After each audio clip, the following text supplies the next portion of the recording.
Good morning, everyone. I'm Dale Campbell, Professor Emeritus of Higher Education, and delighted to be with you this morning. Um, and many of you have heard, delighted to have Danaya Wright back with us. For those of you who don't know, she's at the law school, professor and also director of the Center for Governmental Responsibility. Um, what's going on in higher ed, as we all know, is a moving target these days. So some of you may have heard some aspects of this. I think hopefully we'll have some time for some good discussion. But even though higher ed is my field, one of the best presentations I ever heard was when Danaya did her summary of what was happening in the session last time we did on wonders from the perspective of law. And so I look forward to hearing her perspective today. Please welcome Danaya. Can you hear me? Very good. Okay. So when Dale contacted me, that's a little too loud. When Dale contacted me about this session, I said, what? Because apparently I agreed to do this, I don't know, a year and a half ago, 2 years ago.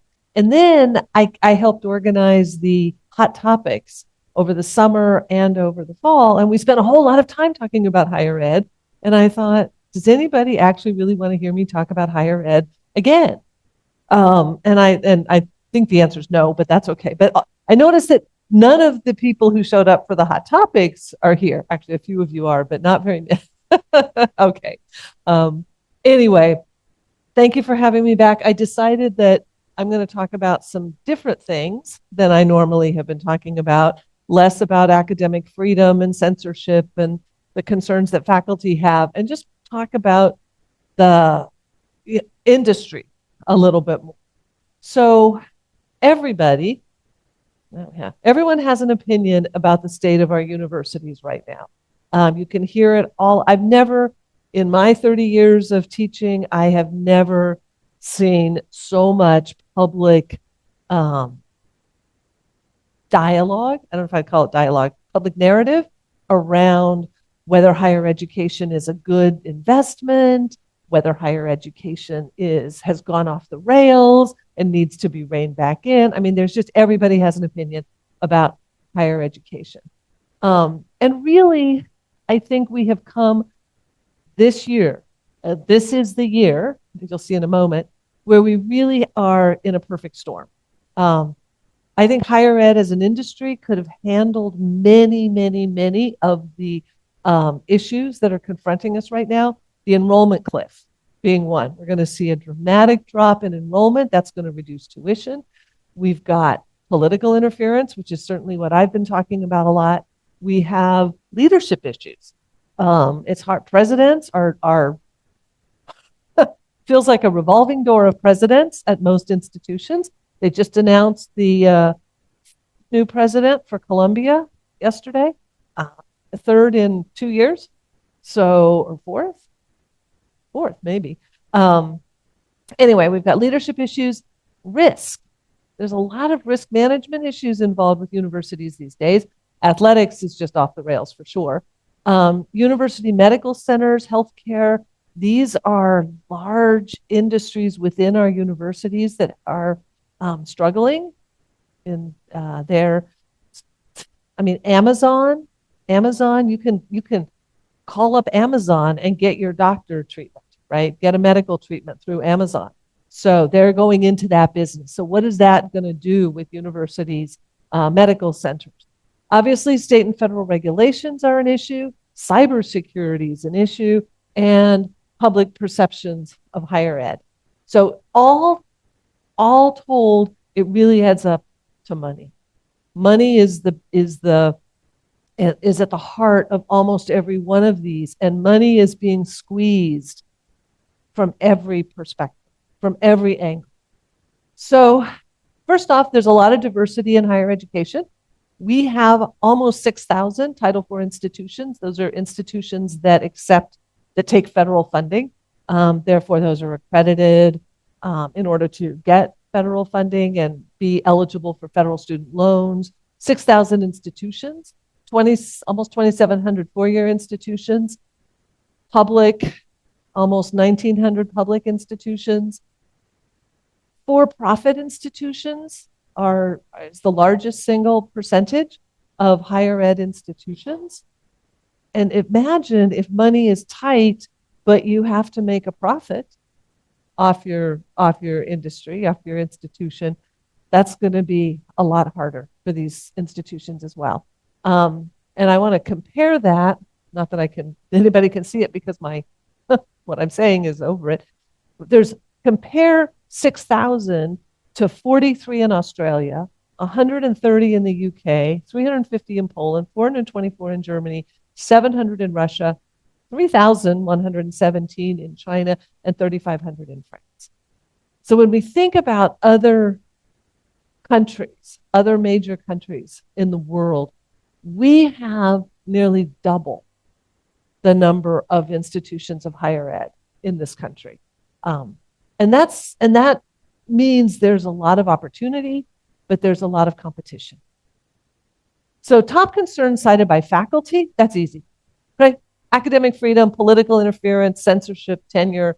We as faculty are just outraged by everything that's going on in the news, by the state legislatures, by the Trump administration, censoring what we can teach. That's clear. I've talked about that. Top concerns cited by administrators don't include any of those. Don't include any of the things that the faculty are concerned about.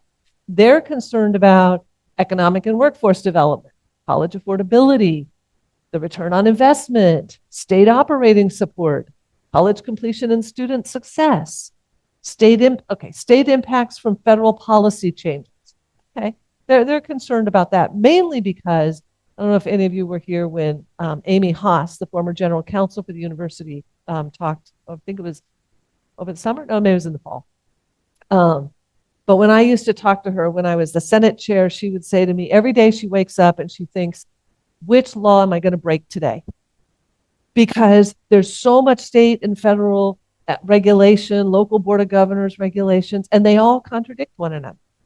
And how do you figure out which, you just have to make a decision, which one is going to be the less risky to break because they contradict each other. State funding for financial aid programs, right? This is about money. Retaining college graduates in the state, fighting brain drain. Student transfer pathways. This is what administrators are worried about. Dual enrollment, early college. These types of issues is really about maintaining the pipeline of students. That's what administrators are concerned about. Now, top concerns cited by the industry. And by the industry, we really mean the insurance companies that insure the industry.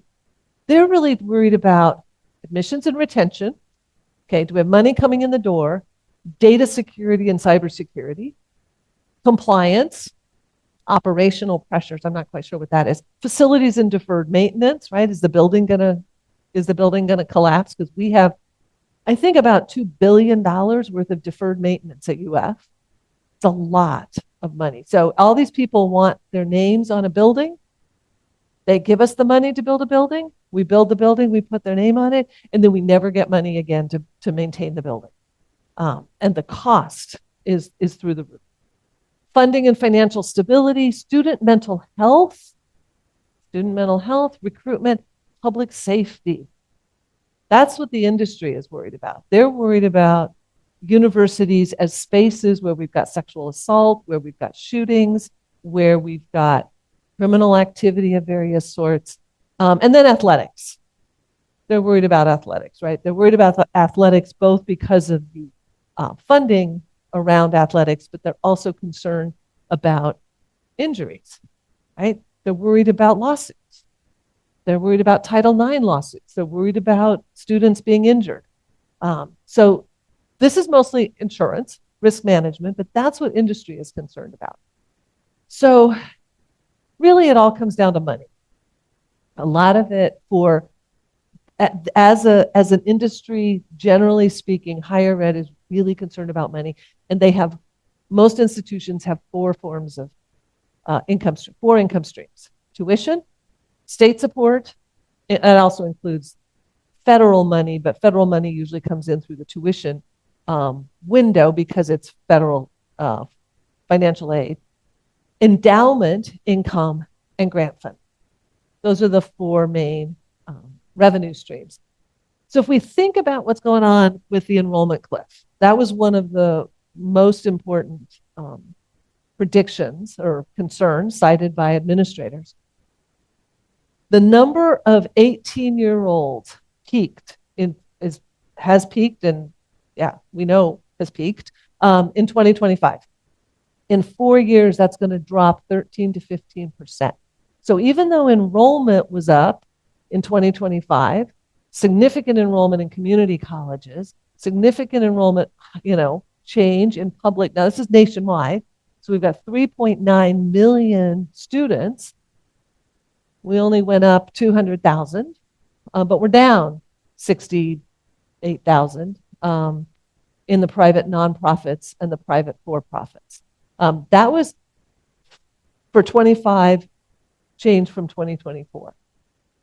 However, and this is, undergraduate enrollment ticked up a little bit, certificate enrollment picked up, graduate enrollment slipped, international enrollment went way down, and you know what's going on with the Trump administration right now, limiting visas for students. So enrollment by international students is going to go down, and you can't see it right there, but computer science went down 14% because of AI.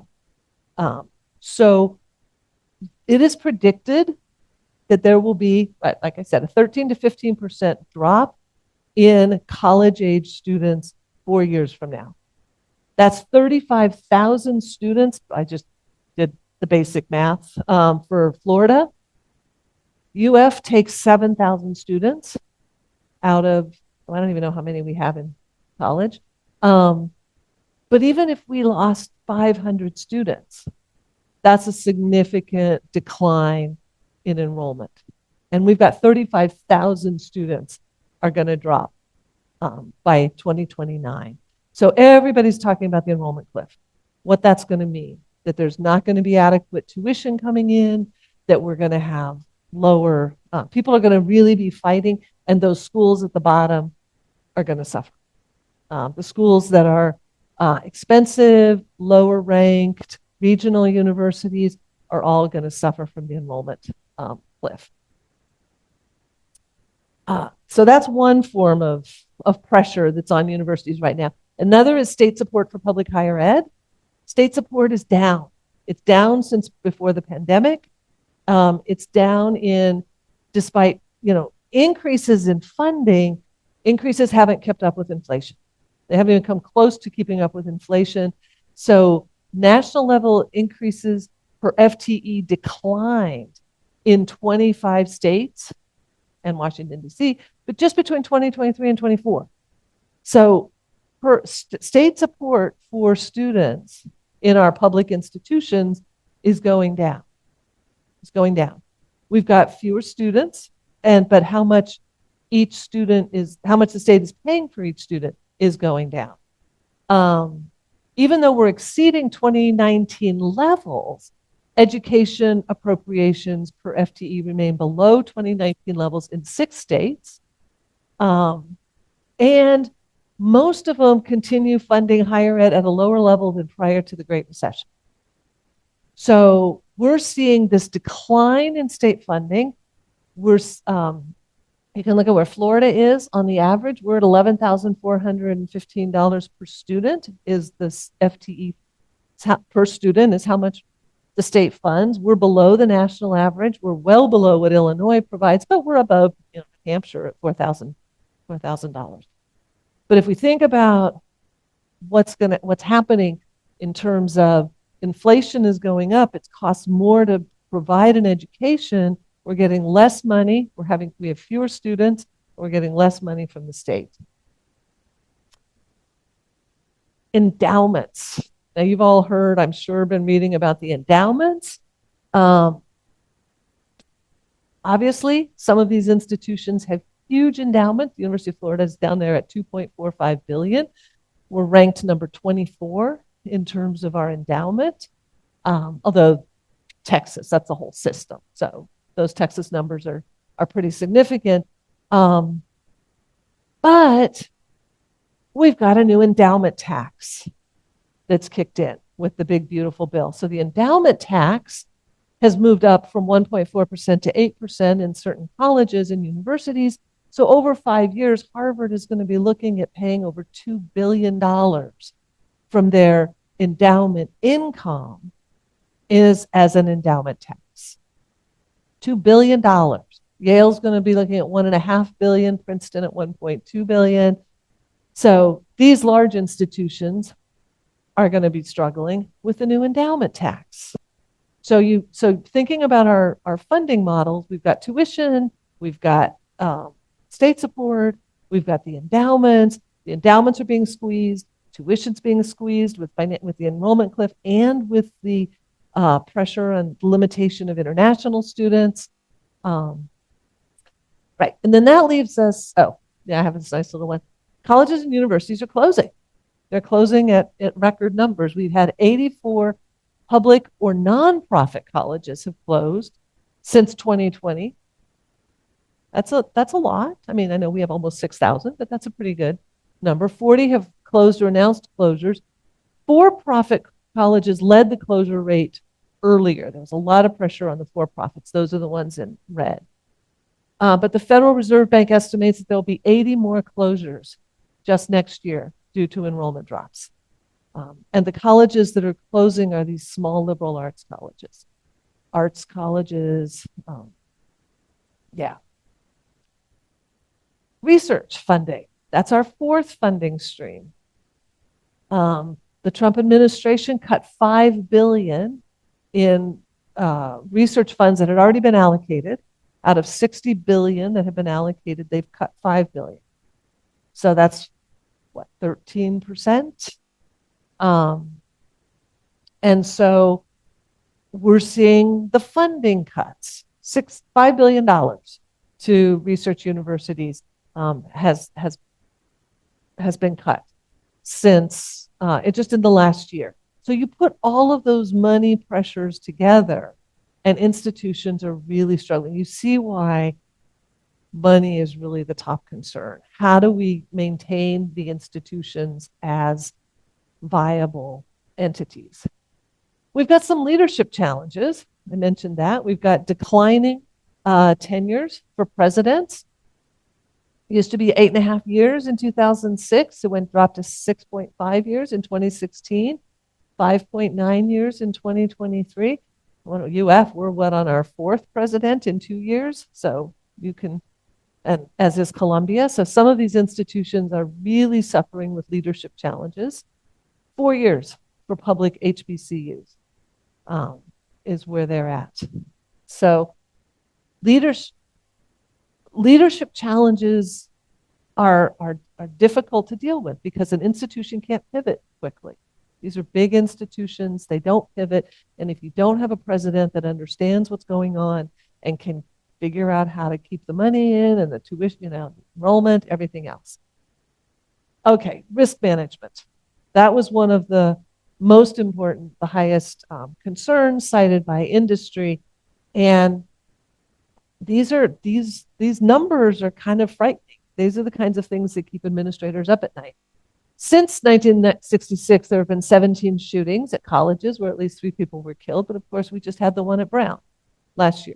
The last thing you want to be is the president of an institution with a shooting. Outside of mass shootings, there have been roughly 385 instances of gunfire on college campuses in the last 12 years. So if you're, one of the things that university administrators are very aware of is that these are young adults. They're not, they're over 18, but they're not 21. They're not very responsible. Their frontal lobes are not fully developed.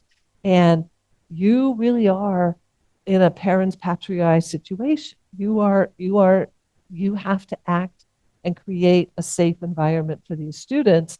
And it's really hard to do that these days. Sexual assault. The greatest proportion of crime on campuses, 43%, is sexual assault. 26% of undergraduate women experience sexual assault involving physical force or violence. And that's not permissible, right? Under the Clery Act and under Title IX, that is not permissible. So institutions have to figure out ways to reduce sexual assault. 13% of all students, that means male and female. 21% of students with non-conforming social identities experience sexual violence. 6% of men are sexually assaulted on campus. Mental health and suicide risks. 40% experience anxiety or depression. 60% experience at least one mental health problem, including substance abuse and anxiety. And that last statistic, 24,000 attempted suicides with 1,100 deaths annually on our college campuses. So imagine trying to manage that risk and trying to provide a safe space for students in this kind of environment. So what else keeps administrators up at night? Well, athletics. Okay? As Bernie said, he's not here, but Bernie always said to me, it's the docs and the jocks that are going to cause your problems as an administrator. So athletics, just thanks to NIL, is adding another $20 million to costs for Division I programs. These are programs that are already in the multi-millions of dollars, but they've got to come up with an additional 20 million. So add that pressure to our money pressure. Cyber attacks. Cyber attacks, on average, between $3.6 million and $5 million per data breach is what it costs these institutions. And in 2023, there were 954 recorded data breaches at US schools. Imagine having to, I mean, now I know why I have to dual authenticate every time I try to get into my UF email. I have to triple authenticate. I have to, and I get it. I completely get it. The cybersecurity, especially when we're talking about the billions of dollars of research data that is being stored on university systems. All of the research that's being done is on university systems. University medical centers, they account for 6% of all hospitals, but they provide 44% of indigent care.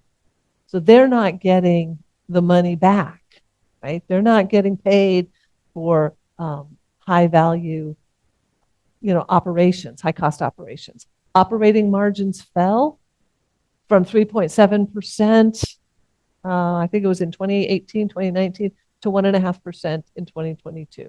So when you're a big university system and you're operating on a 1% margin, it doesn't take much. The pandemic just threw everything into chaos when you have margins like that. And of course, we have state and federal regulation. That's what I like to talk about. State and federal regulations, 70 bills across 26 states in 2025 were introduced to censor higher education. 22 of them passed. There's a lot of litigation happening, but most of it's been mixed. Sometimes they've said, yeah, you've got to reinstate that professor who you fired. Other times they've said, nah, you don't have to. I mean, it's very, very mixed. So what about public perceptions of higher ed? And this is really my last point.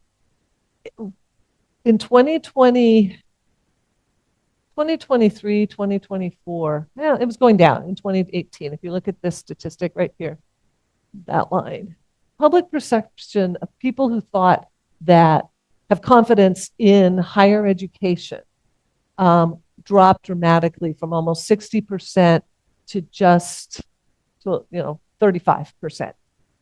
That drop is what panicked everybody. I personally think the drop was not actually a drop in public perception. I think it was we started talking about it a lot more. And people started saying, politicians in particular started saying, oh, public education's not a good, it's not a good bang for your buck, right? It's not a good investment. I think that number, though, that number is ticking back up. People have realized that the attacks that we've done on higher ed, in particular coming from the states and the federal government, that's been going in the wrong direction. So 70% in 2025 of people think that higher ed is going in the wrong direction, and it's going in the wrong direction because of the shift. that I think that we're being forced to make. I think a lot of people were not confident with the amount of freedom that faculty have and students have and for ideas, but maybe not enough attention to workforce development, not enough attention to getting students jobs, not enough attention to making sure students can pass their licensing exams. But I'm going to give you one example. It was probably the Chronicle of Higher Education recently, but it involved nursing. So when the pandemic hit, Florida realized we didn't have enough nurses. And so they wanted to encourage more students to go into nursing. So the Florida legislature passed a bill that said you have to give, I forget if it was every student. I think it was every student. No, it couldn't have been every student, but a lot of students are going to get buy one, get one free. If they take one 3-credit course and pay for it, they get their other 3-credit course for free. This is an incentive to the students, but did the legislature pay for that extra 3-credit course? No. They just told institutions, you have to provide double the number of courses for half the money. And so, sure, nursing enrollment ticked up, but passage of the licensing exam has not ticked up. And the cost to nursing schools, they just can't afford this. And they're being ordered to do it. They're being, it's a mandate. And I understand you want more nurses. I understand we want workforce development, but you can't put in place something like that. I think the university could have swallowed a buy one, get one free for nursing programs if we didn't have all of the other pressures and constraints on higher ed. So really, higher ed has traditionally been seen as the place where people's careers and their lives and their opportunities take off. But there is this narrative today that is not, that it's no longer a viable expectation. Let me put it that way, that it's not what's happening. And it's hard. It's really hard for administrators to juggle these financial pressures. We want to get more students in the door. We've got to get more students in the door to deal with the enrollment cliff. But if students are not coming in prepared, then we're going to have to provide more remedial courses for them to get them up, or they're not going to pass exams. They're not going to be prepared for workforce. It's just, it's a pressure cooker right now, I think, in higher ed. And I'm happy to talk about any of those, but that's basically, I thought that was depressing enough. I tend to do that. I come in and give lots of depressing information. Questions?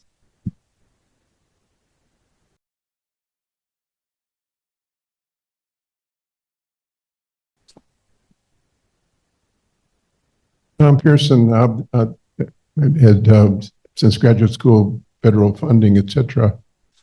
And I want you to comment on the interface between, say, the international politics and higher education in the United States. Because for many years, you would hear that the president of this African republic, that Asian country, oh, I've got a BA from Harvard, Cornell or Johns Hopkins. And so we were clearly training the leadership of the world.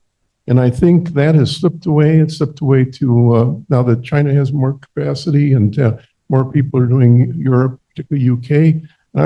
Is there somebody that's so short-sighted that this absolutely golden, No, you're wrong. You're wrong. this golden calf has been, been let loose?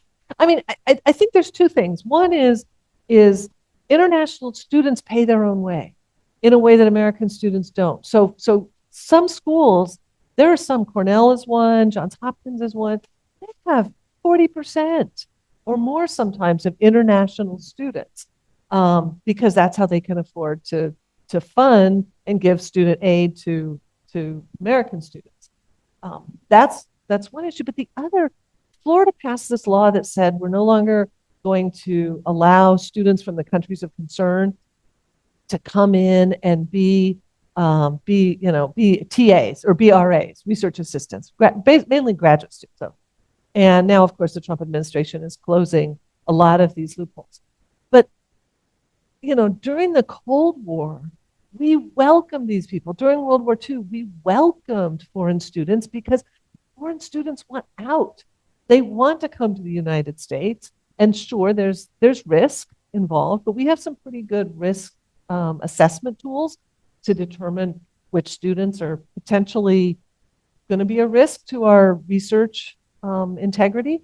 But no, I think it's a completely wrong decision to basically push these students away. These are the scientists of the future.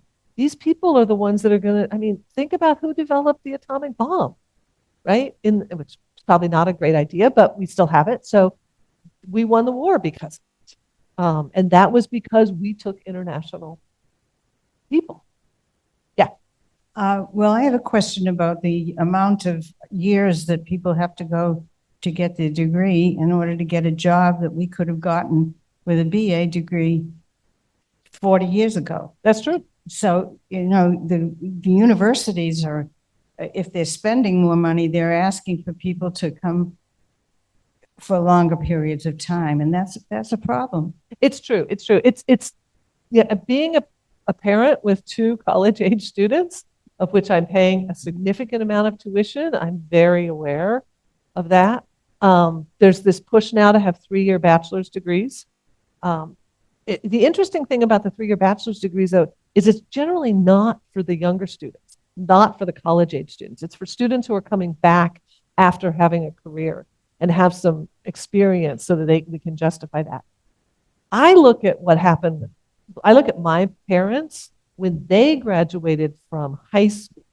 They were far more prepared than I was when I graduated from high school. And I look at my kids, and in some respects, I feel like they're further behind than I was, but in other respects, they're ahead. My son had calculus in 10th grade. I didn't have calculus till 12th grade, and my mom didn't have calculus at all. So but I do think a huge problem here is the lack of preparation from the K through 12 system.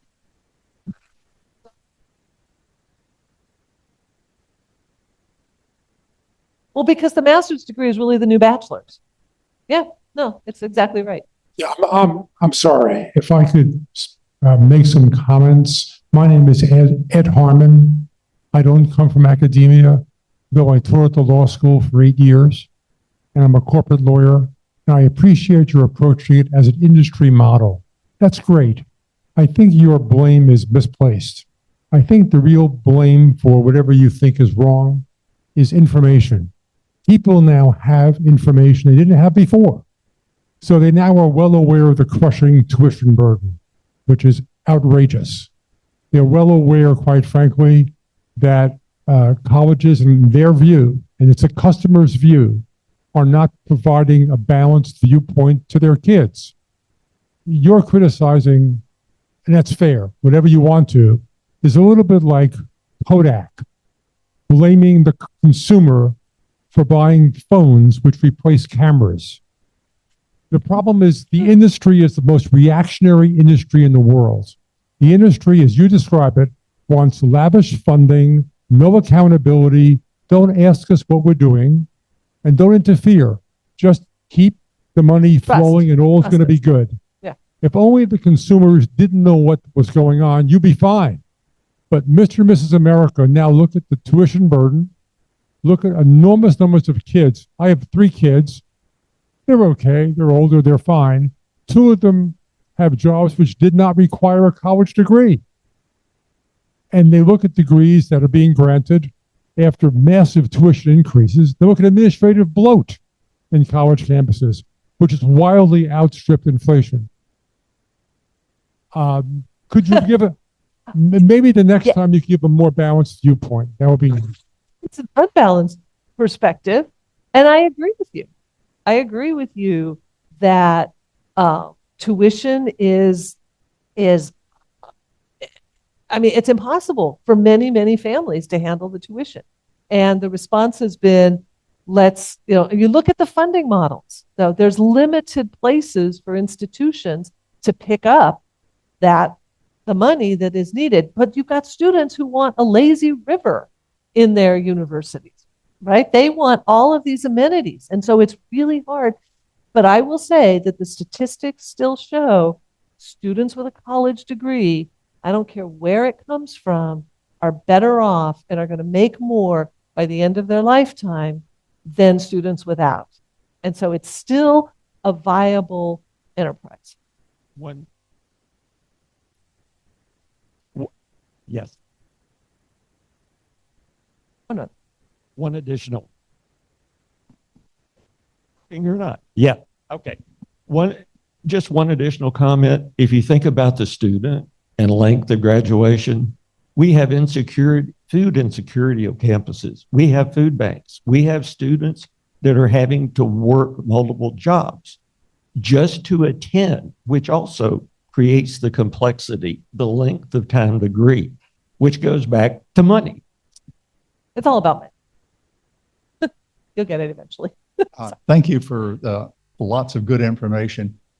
Wondering two questions. Where do you see, with all these trends, where do you see the university system in the country being in 5 to 10 years? And secondly, what is one or maybe two things that would be most useful to address this broad context of issues you see that should be done? Yeah. I mean, I think what we're going to see in the next 5 to 10 years is we're going to see a decline, closures of a lot of those lower ranked, smaller institutions. I have a problem. I have to admit, I have a problem with for-profit education. I have a problem with the idea of for-profit healthcare too, right? Like people shouldn't be making a profit off of my illnesses, but that's my own personal deal. But the number of for-profit institutions that are out there, those I think are going to take a hit. But what we're going to see in the nonprofit sector is we're going to see a split between the haves and the have-nots, right? The Harvards and the Yales and the Hopkins, they're fine. The UF is going to be fine. But Florida Gulf Coast, University of North Florida and Jacksonville, those schools are going to start suffering, and our community colleges are suffering. So the community colleges are now trying to add 4-year degrees. That's chipping away at the students for our regional public universities. So I think what we're going to absolutely see is a split between the haves and the have-nots.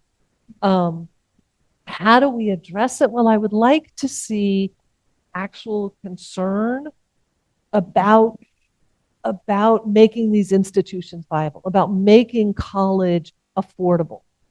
Right? We spend so much time talking about, why does anybody need an anthropology degree? Why does anybody need a sociology degree? Why are students taking these? And my philosophy is, if a kid wants to study sociology, let him study sociology. I don't like the state telling me that my kid has to study computer science, especially when they were telling us we had to study computer science, and now it's down 14% because of AI. So all of these STEM fields that they've been touting, I'm not so impressed, because kids who come out with liberal arts degrees are more resilient. They're better able to adjust to a changing work environment than students who come out with a very specific STEM type degree. So that's number one. Let students study what they want. I would like to see that the criticism, even the arts major, I don't care. If somebody's supporting themselves by working at Starbucks, even if they have an English PhD, fine. They're happy. But we're gonna have the declines in graduate education is creating a problem, because we're not going to have teachers to teach the next generation of undergraduates if we don't have the graduate programs.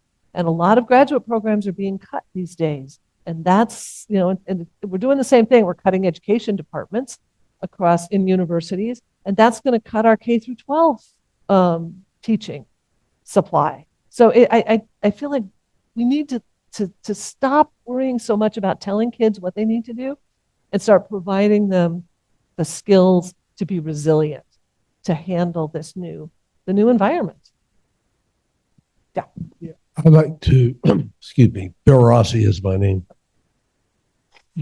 I'd like to go back to your comments about enrollment. Because I mean, I heard what you said, I saw some of the statistics, but I have a problem squaring that with the University of Florida, Right. which is and has been ridiculously hard to get into. Yes. And this past year, we had over 90,000 applications I know. I know. for what, 9,000 spots? Yeah. You know, that 7,000. just doesn't square with me with respect to the trends that you were pointing out about. Well, that's where I say we've got the haves and the have-nots. Harvard, Yale, they're not struggling for enrollment. They're not struggling with students applying. But Florida Gulf Coast, University of North Florida, some of our community colleges, those are the places that are struggling. And if you look at the schools that are closing, those small liberal arts colleges, the names don't even register. There was one school that I believe they had 700 students. They were, and that historically had like 700 students. They were down to 200. And the president was like, we're going to get it back up. Couldn't get it back up. So those are the places where the enrollment declined. Okay, I can understand that. The second comment that I wanted to explore with you is that this notion of it's not worth it. Yeah. Yeah. I agree with the comment that you made that by the end of one's lifetime, you are better off having gone to university than not. Because, and this is something I think most people forget, that an education is a lot more than just about growing academically. It's about growing socially and emotionally. And you only get that through an on-campus situation, I think. You meet people, you move into a class of your friendship group. It becomes a different group of people. I'm watching this with my kids right now. They were in high school here in Florida, and some of their friends are at UF, and some of their friends are not in college at all. And so absolutely, I think the college experience is so important. I think back on my undergraduate years. That's when you become an adult. That's when you get freedom in a safe environment. It's unbelievably exciting to go off to college. It's scary, but it's exciting. And I feel like today there's, first off, students, so much anxiety and so much depression and mental health issues, safety issues. Probably had that before, just wasn't tested and reported as much. But it's an experience that I would love for all students to be able to have. But I understand not everybody and not every parent wants to pay for that experience. And students, there's lots of viable alternative life activities, but I feel like a high school degree these days just doesn't have the punch it used to have. It doesn't, you're not quite as far along as you were. There's a question back here. Dave Wilson. Hey. The way you learn now is a lot different from the way I learned at a university back in my days in the 60s. You can get almost any kind of a degree online now. I know. And so I'm wondering about that impact because it changes the whole process of learning. So there's so many things I could talk about, but one of them is U.S. News and World Report. I think U.S. News and World Report is one of the worst things to ever happen because one of the largest criteria on U.S. News is reputation. What's the reputation among other academics or among other among administrators? And so, if you've already got a lot of money and you've got a big name, you've generally got a good reputation because people assume that you're a good institution.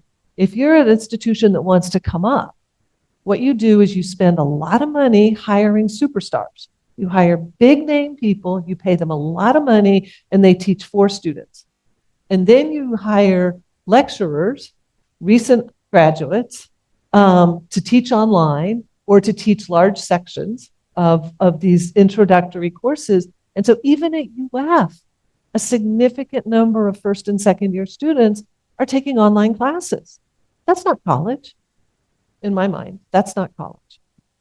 That's really just feeding them information, but you don't have the interaction, you don't have the dialogue, but that's expensive. It costs a lot to hire a faculty member to teach 15 students in a seminar when you can have that same faculty member teach 2,000 in an online class. And so it goes back to the financials. And the reason we can't devote more money to the teaching enterprise is because we got to hire big name researchers and we have to hire big name faculty for our reputation score. So we move up in US News. So maybe we'll get more money. So then we can hire. And it's just a cycle. I'd also like to welcome our online participants, which they're Yes. close to 30 today. And we have a question.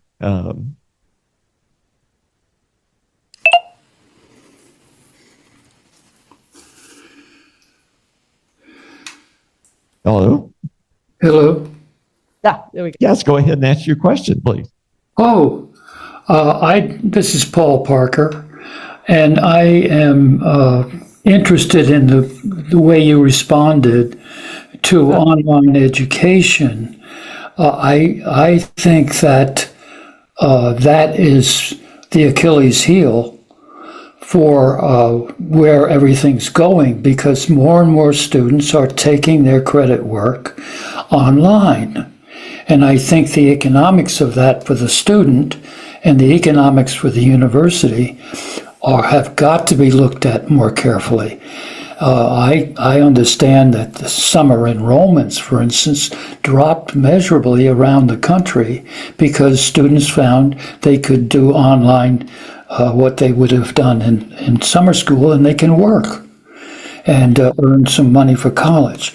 And building dormitories and building a lot of the structure, the infrastructure, needs to be looked at very carefully in terms of how much traffic literally are they going to have on the campuses if more and more students take the online route. And that's a concern all over the country. The community colleges, I believe, in this state got into it early. And I don't know whether those statistics are revealing the extent to which people are paying the full freight that they used to take the courses online. And that same question should be raised with the universities. And I don't know if you have any reaction to that.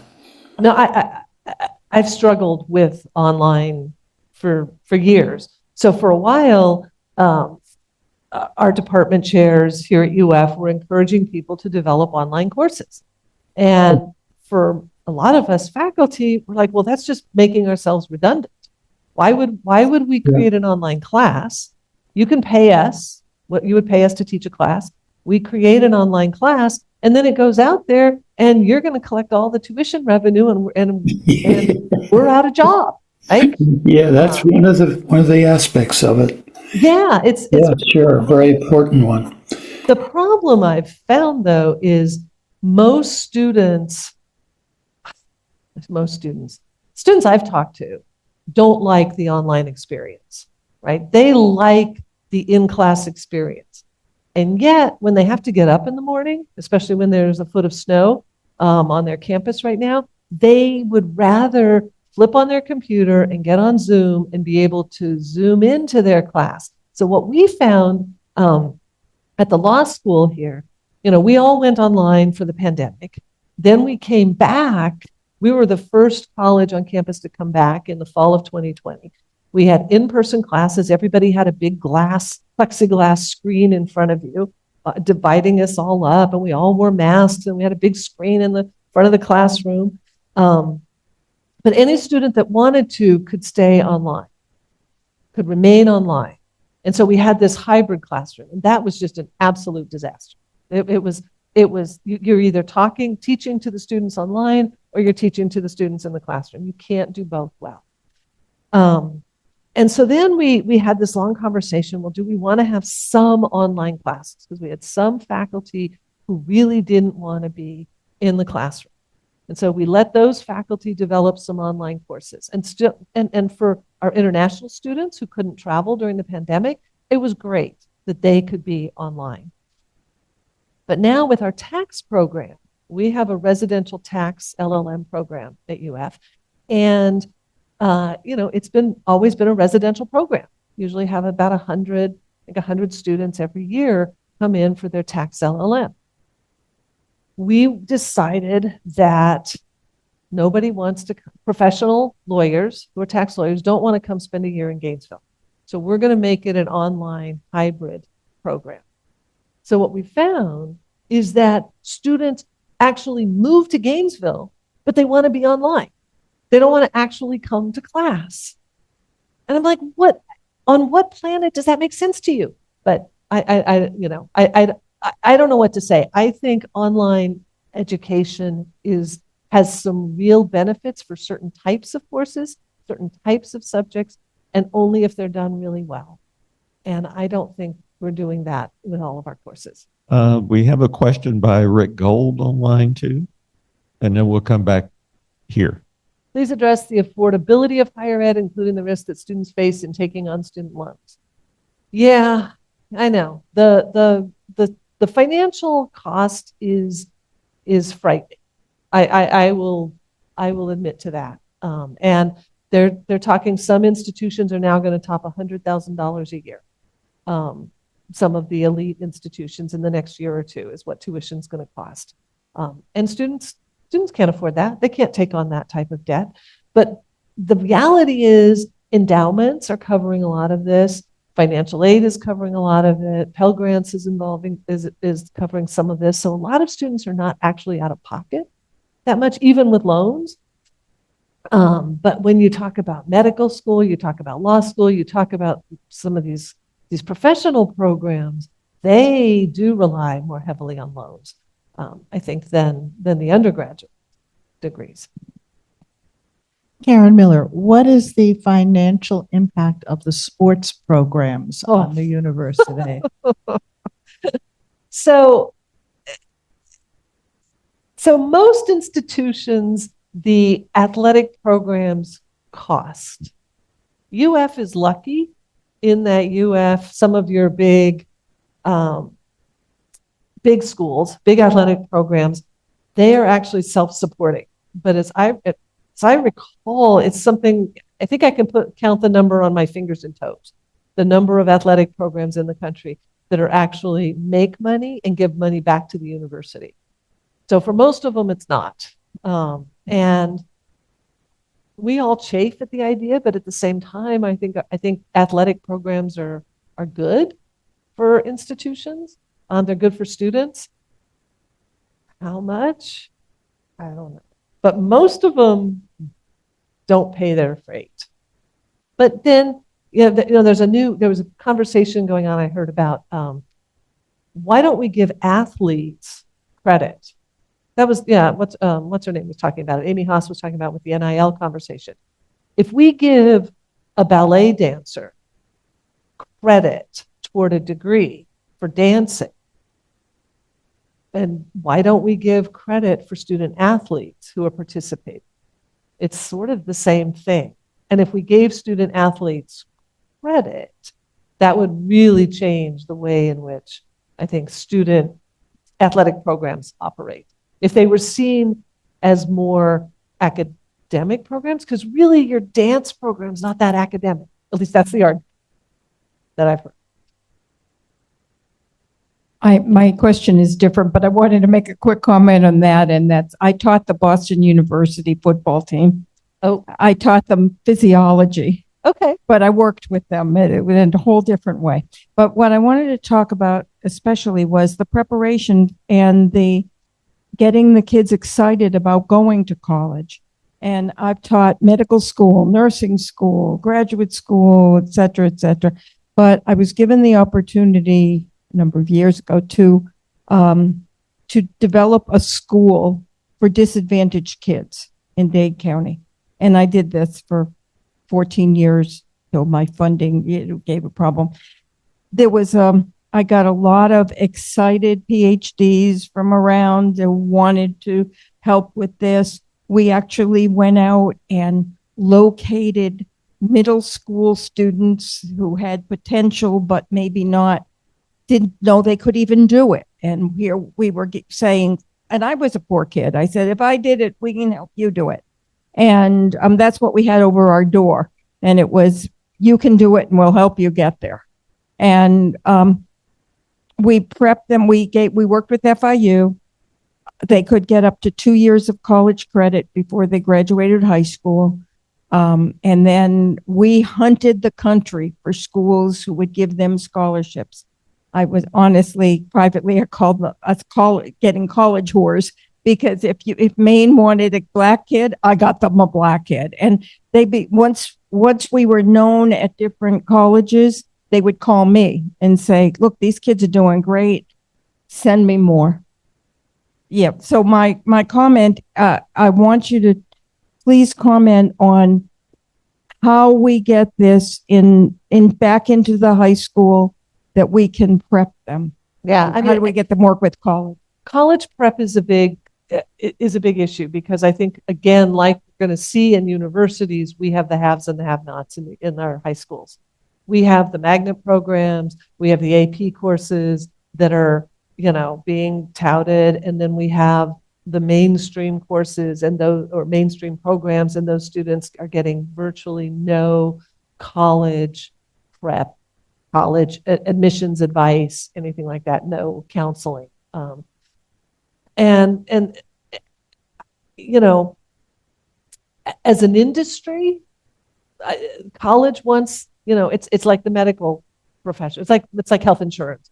You want a whole bunch of healthy people who are going to pay high premiums, but not get sick. That's what universities want, right? We want students who are going to come in, they're going to ace all their classes, they're going to get out and get great jobs, and they're going to give lots of money back to the institution.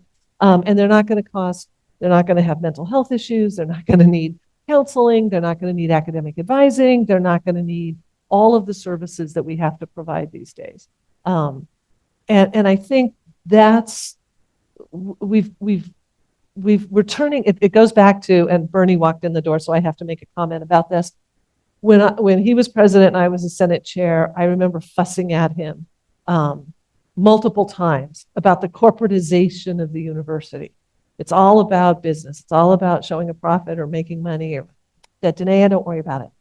Don't worry about it. Universities have been around for hundreds and hundreds of years. They will survive, and they will survive.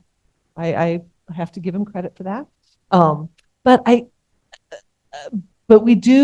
think we have a problem in that we are being pushed, and every pressure around us is pushing us to make decisions for business reasons, right? Profit reasons. Can we get enough students? Can we get enough money in the door? Can we hire this professor who's going to raise us in the rankings this much, who's going to give us this much money and going to collect this much grant funding, right? It's all this game.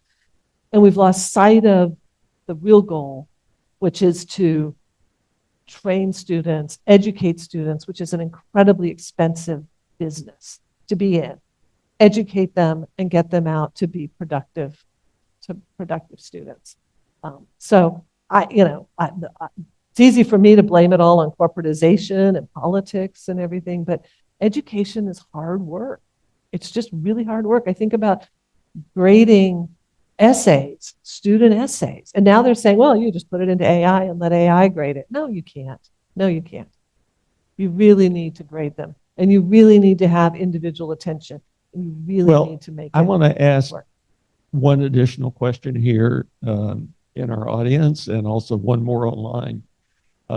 There's another factor too that all of us, perhaps of our generations who are in this room and not knowing online, is the influence of influencers. Because my son is a doctoral student. He's got his master's from here at FSU in statistics and measurement. Most of the students are international. most of the things they read are not the things we read. They read and have trust in online influencers. Yeah. And other things. And one of the things that the universities, and I'm working with a group nationally addressing this issue, hopefully internationally long-term in leadership development, is waking up that we have to be more proactive in terms of the leadership, additional pressure on presidents and administration to get the facts out so people understand the complexities rather than just, I'll say, the info tunnel that are very narrowly defined. So it's a much more complex environment that we're all living in today. Question online, and then one last year. I used to train doctoral students who often graduated to tenure rank positions. 10 years ago, our PhD grads hired on as adjuncts, few tenure jobs available. They're less costly. What's it meant to the culture of higher ed? No, the culture of higher ed has changed. Again, we've got the haves and the have-nots. You have the first class tenure track faculty, and then you have your adjuncts, your lecturers, the people who are in the classroom doing the work and getting paid significantly less. So I think the culture, it's created a lot of animosity among faculty, a lot of division, but it makes sense, right? It makes sense. So one of the things that recent bills, I think it was Oklahoma, one of those Midwestern states, they just adopted post-tenure review. We've adopted post-tenure review. And a lot of politicians are talking about, this is how we're going to get rid of the dead wood in departments. But what we've done in the past is you have your researchers, you have faculty that have over 20, 30 years really developed strong research agendas. They need to be given the space to do that work, but not every tenured faculty has to do that. You can have tenure for faculty who are also doing primarily teaching and who are doing a lot of the service work in the department, who are the grad coordinators and the undergrad coordinators and the assistant chairs and all of those. So it's a mixed bag. And this post-tenure review is basing everything, all success, solely on research productivity. And that's not, and it's which may work in a physics department, but it's not going to work in an English department. So yes. Okay, one last question. Who hasn't had an opportunity? Who has a question still? Anyone here? Well, we've all figured it out. We've all figured out the problem. We need more money, less political intermeddling, and very slight. But I will say, like any industry, first off, we've got I'm thinking about this in relation to, they're talking about population declines, right? By the middle of this century, or maybe 2060, our populations on the planet are going down. And I'm thinking that's great, right? Think about alleviating the pressure on the environment, about, when I go to the airport, there's not going to be lines everywhere, right? Like, to me, I was like, population decline sounds great. That's what's happening in higher ed. And we're going to have to downsize. That means there's going to be fewer faculty, there's going to be fewer staff, there's going to be fewer students, there's going to be need for fewer buildings. And if we do it right, and we plan properly, and we think about the online possibilities, when is online good and when is it not really helping students?